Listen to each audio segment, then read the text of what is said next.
Salam alaikum wa rahmatullahi wa barakatuh. Bonsoir tout le monde et bienvenue sur cette nouvelle vidéo. Donc, on va développer cette fois une application Todo avec Flutter. Et sans plus tarder, on va passer rapidement à la création de notre projet. Donc, ouvrons notre éditeur VS Code. Et là, on va ouvrir le terminal et créer notre projet. Donc, on va créer le projet en ligne de commande. Pour ça, c'est très simple. Quand vous ouvrez le terminal, on va essayer de partir au niveau de notre projet. CD, dev, CD dev, et dans notre dossier dev, on a un dossier mobile apps. Ok. Et là, on crée notre projet. Pour créer un projet Flutter, vous faites Flutter create. Et là, vous donnez le nom de l'application. Todo app. Comme ça. Et on donne le nom du package qui sera utilisé sur Play Store ou App Store lorsque vous serez prêt à mettre votre application sur les stores. Donc, il faut un ID. Donc, je lui donne par exemple comme .ibr. Donc, le nom du paquet, ça sera com.ibr. Le nom de l'application. C'est un identifiant unique au fait. Il ne peut pas y avoir deux par application. Et là, on fait entrer pour lancer la création de notre projet.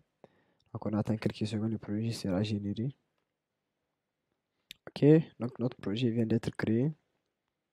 On va rapidement ouvrir le projet. Donc, faites fichier ouvrir le dossier. Et là, on va manipuler on va rapidement partir au niveau de notre projet. Donc, c'est dans Dev, Mobile Apps, Todo App, et c'est bon. Donc, on ouvre le projet avec VS Code.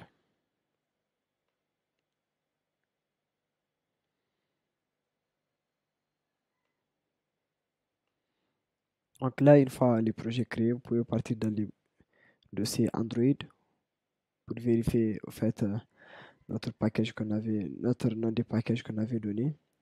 Donc, si vous partez dans Android, vous pouvez bel et bien voir Android App. Et là, vous entrez dans Source, main.dart, main. Et là, on a Android Manifest. Dans les manifestes, vous pouvez voir ici, on a bel et bien com.ibr.todoapp, le nom de notre application. Très bien. Ok, maintenant ce que vous allez faire, vous fermez le dossier Android et vous venez au niveau des lib, vous ouvrez le dossier, les fichiers min.dart.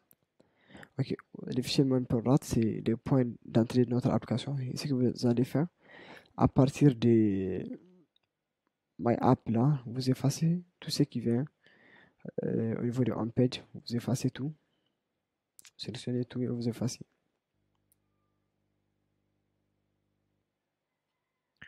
Ok, et là même on n'a pas besoin de tout, effacez tous ces commentaires là. Ça c'est la première application. Et pour les thèmes de notre application, on va déjà configurer ça.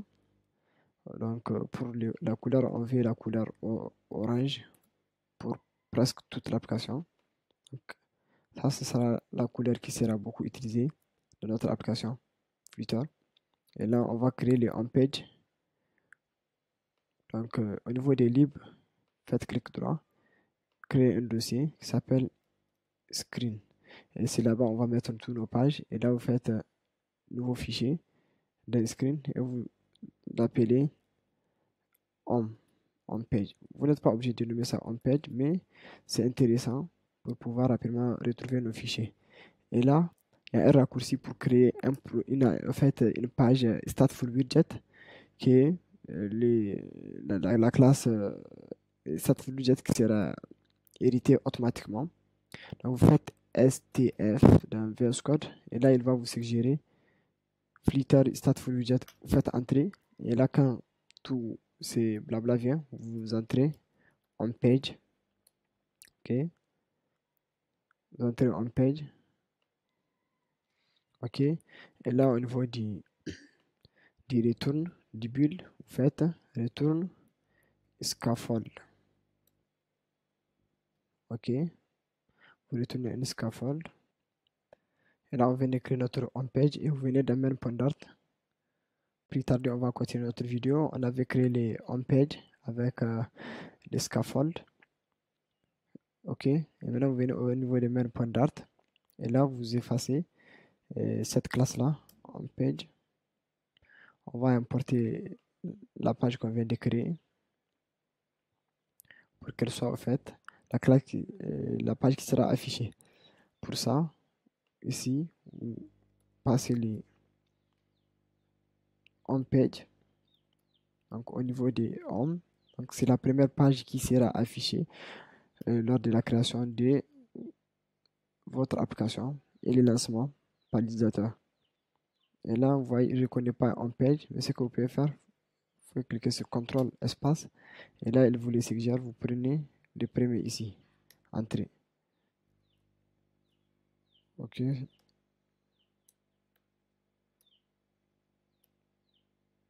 Vous faites homepage comme ça et vous prenez la première suggestion.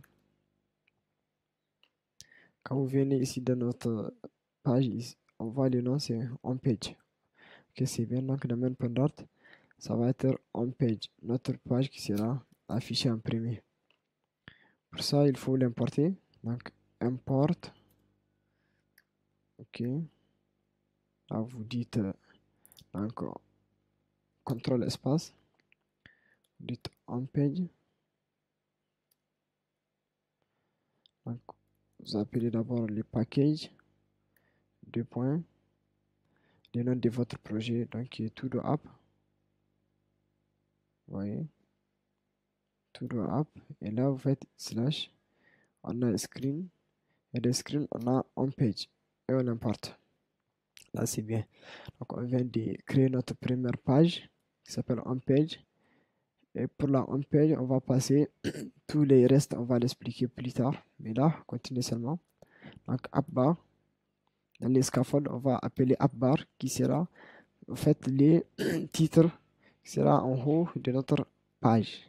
Donc, vous lui donnez un paramètre appbar. Et pour les appbar, vous allez lui donner un titre. Donc, pour les titres, ça va être un texte. Donc, un widget texte qui a comme valeur Todo App. Comme ça. OK. Et vous pouvez passer les textes en const.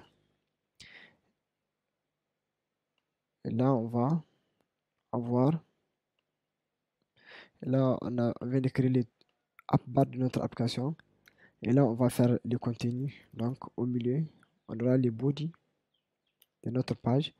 Pour ça, ajouter un container. Donc, ça sera un container. Vous lui passez un child, un fils, qui sera center. Donc, au milieu, qui affichera un petit texte au début. Donc, on va dire par exemple,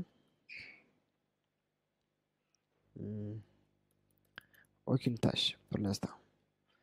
OK. Et après les app les containers, on va ajouter les fab Mais déjà, on peut lancer notre application pour voir ce que ça donne.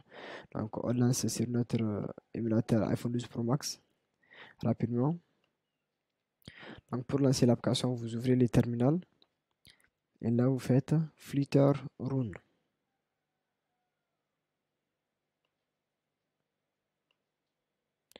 Ici, pour les textes, vous passez les paramètres const et là, vous faites Flutter Run pour lancer notre application sur les iPhone 12 Pro Max rapidement.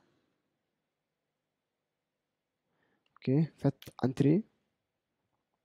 Et là, on va attendre quelques secondes pour la génération de notre application.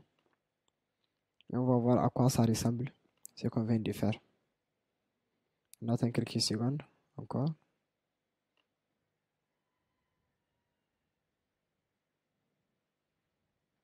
Donc là, notre application vient d'être créée et lancée. Et on va voir la première interface de à quoi ressemble notre application rapidement.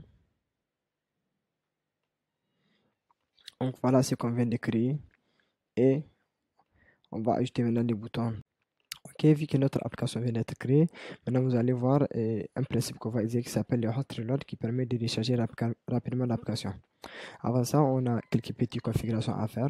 La première, c'est d'effacer les boutons debug là que vous voyez ici, les textes debug là. Pour ça, partez d'un main point Dart et au niveau des matériels, ici déjà pour le titre de l'application, on va changer ça. C'est pas Flitter Demo, c'est plutôt Todo App. Ça, ce sera le titre de l'application lorsqu'on va redimensionner l'application dans notre terminal ici. Vous voyez, il y a un titre ici en haut. Vous voyez Todo App. Ok.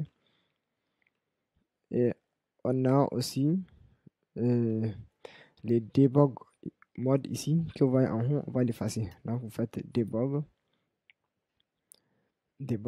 mode show check banner. On va passer ça en false. Donc vous allez voir, ça sera désactivé ici en rouge. Si vous voyez bien. Voilà, le mode il a disparu. C'est très bien. Et maintenant, on va ajouter un bouton ici à droite pour pouvoir ajouter une nouvelle tâche. Pour ça, partez dans Home Page, qui est notre page d'accueil. Et après le container, ici après Body donc, venez ici et appeler Floating Action Button. Floating Action Button sera un bouton flottant à droite par défaut. Donc, vous passez les paramètres Floating Action Button. Et là, quand vous passez la classe Floating Action Button, qui est un widget, rapidement, on pourra ajouter un bouton ici.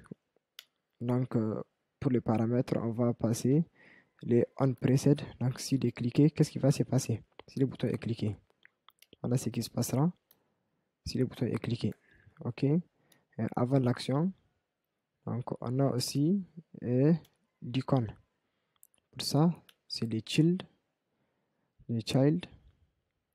plutôt. Et pour les child, on va passer une icône. Comme par défaut, déjà c'est un bouton. Donc, et vous l'appelez icons. Vous appelez l'icône icons.add. Et là, on va tester. Ça ressemble à quoi les icons.add là? Et faites CTRL S et il recharge le projet. On regarde très bien ici. Normalement, il devrait avoir un bouton qui va apparaître.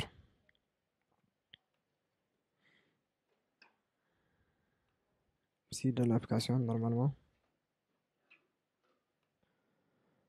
Donc les icons, on passe aussi const, vu que c'est un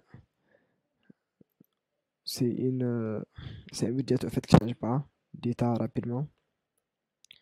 Donc, puis parce qu'on constate, vous voyez notre bouton ici, bouton add. Ok. Donc, on vient de faire notre première application ici. Et dans la deuxième vidéo, on va voir comment ajouter des textes, etc. Donc, pour les aucune tâche ici, vous voyez, vous pouvez vous amuser à changer les textes pour s'entraîner sur le style. Donc, ici, après juste aucune tâche, ajouter les paramètres style. Ok. Et vous les passez text style, qui est une propriété qui a aussi plusieurs paramètres qu'on peut changer. Par exemple, le font size, qui est la taille, et la taille de notre texte, font size, et vous le passez par exemple 18.0. 18.0. Ok, on va tester ça. Qu'est-ce que ça donne? Faites CTRL S pour arrêter votre projet. On va voir si que ça donne aucune tâche. Vous voyez, la taille change.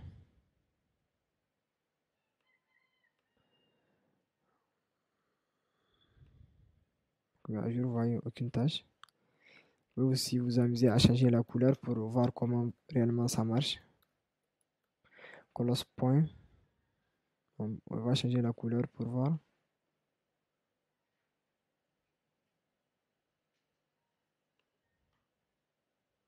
Dès la couleur elle est orange, par exemple, pour les textes. Et maintenant on met à jour. Et vous allez voir, ça change. Et merci. Et on va continuer plus sur une autre vidéo pour ajouter des tâches réellement. Merci beaucoup.